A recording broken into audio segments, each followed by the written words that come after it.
In 2003, I had a hemorrhagic stroke. They are saying this is what may have happened to Jamie Foxx. I suffered dementia, seizures, and complete personality change after I had what caused the stroke removed. An AVM was detected that had ruptured and bled into my brain. I remember that day. I had the worst headache in my life. I underwent a 14-hour brain surgery.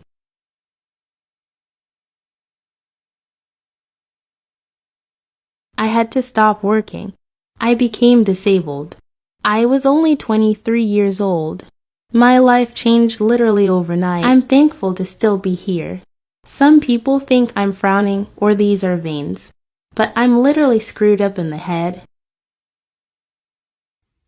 You never know what will happen in life, but if you survive, you have a responsibility to find out your purpose.